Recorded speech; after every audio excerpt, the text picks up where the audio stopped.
Hi നമസ്കാരം. ഞാൻ Abhishek Jayadeep, Bigg Boss Malayalam season 6 contestant ആണ്.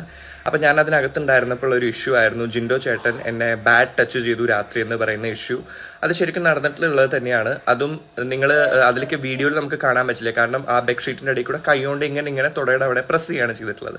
അപ്പം ഈ ഒരു കൺസേൺ ഞാൻ എൻ്റെ ഒരു ബ്രദർ ഫീൽ പോലെ സായിനോട് പറയുകയും സായി അത് വന്ന് ചോദിക്കുമ്പോൾ നമ്മൾ പറയുന്നതിന് മുന്നേ തന്നെ ജിൻഡോ ചേട്ടൻ ഇത് പറയുകയാണ്, ഞാൻ തുടയുടെ അവിടെ ഇങ്ങനെ പിടിച്ചതല്ലേ ഇഷ്യൂ എന്ന് നമ്മളോട് ഇങ്ങോട്ടാണ് ജിൻഡോ ചേട്ടൻ ചോദിക്കുന്നത്. അതിനർത്ഥം ജിൻഡോ ചേട്ടൻ അത് അറിയാം. എന്നിട്ട് ജിൻഡോ ചേട്ടൻ പറഞ്ഞ ക്ലാരിഫിക്കേഷൻ ആണ്, എനിക്കിതൊരു രോഗമാണ്, ഇതെൻ്റെ വീട്ടിലും ഞാൻ പലപ്പോഴും അടുത്ത് കിടക്കുന്ന ആൾക്കാരെ അങ്ങനെ പോയിട്ട് വീട്ടുകാർ പറഞ്ഞു തന്നിട്ടുണ്ട്, അതുകൊണ്ട് എനിക്കിത് ക്യൂർ ചെയ്യാൻ പറ്റാത്തതിൻ്റെ ഒരു ഉറക്കത്തിൽ പറ്റുന്ന ഒരു ഡിസീസ് ആണ് എന്ന് പറഞ്ഞപ്പോൾ അത് വളരെ നന്നായി ആക്സെപ്റ്റ് ചെയ്ത് ഏറ്റവും നന്നായി ഹാൻഡിൽ ചെയ്ത് ഇത് പുറത്തിനി ആരോടും പറയണ്ട, ഈ വിഷയം ഇവിടെ നിർത്താമെന്ന് പറഞ്ഞ് ജിൻഡോ ചേട്ടനെ കെട്ടിപ്പിടിച്ച് അത് സോൾവ് ചെയ്ത് പിന്നെ ഒരു വട്ടം പോലും അത് പറയാത്ത ഒരു വ്യക്തിയാണ് ഞാൻ.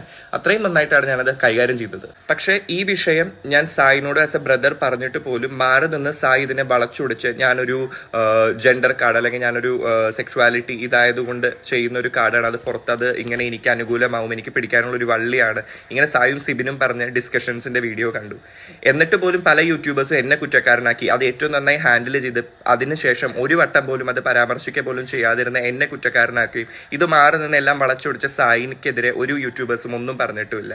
ഇത് കാണുമ്പോൾ വളരെയധികം വിഷമം എനിക്ക് തോന്നുന്നുണ്ട്. ജിൻഡോ ചേട്ടൻ അത് കഴിഞ്ഞിട്ടുള്ള സമയങ്ങളിലൊക്കെ എന്നെ വളരെയധികം സപ്പോർട്ട് ചെയ്തിട്ടുണ്ട്. ജിൻഡോ ഏതൊരു ഗെയിം വരുമ്പോൾ എനിക്ക് അത് എങ്ങനെ ചെയ്യണമെന്ന് പറഞ്ഞു തന്നിട്ടുണ്ട്. നീ എൻ്റെ ഒരു ബ്രദറാണ്, നിന്നെ പുറത്തു പോയാലും നമ്മൾ ഫ്രണ്ട്സ് ആയിരിക്കണം എന്ന് പറഞ്ഞാൽ അത്രയും നല്ല ഒരു ഫ്രണ്ട്ഷിപ്പിലായിരുന്നു അത് കഴിഞ്ഞിട്ട് ഞാനും ജിൻഡോ ചേട്ടനും. ഇപ്പോഴും എനിക്ക് ജിൻഡോ ചേട്ടൻ ഒരു ബ്രദർ അല്ലെങ്കിൽ ഒരു അച്ഛൻ്റെ സ്ഥാനത്ത് തന്നെയാണ്.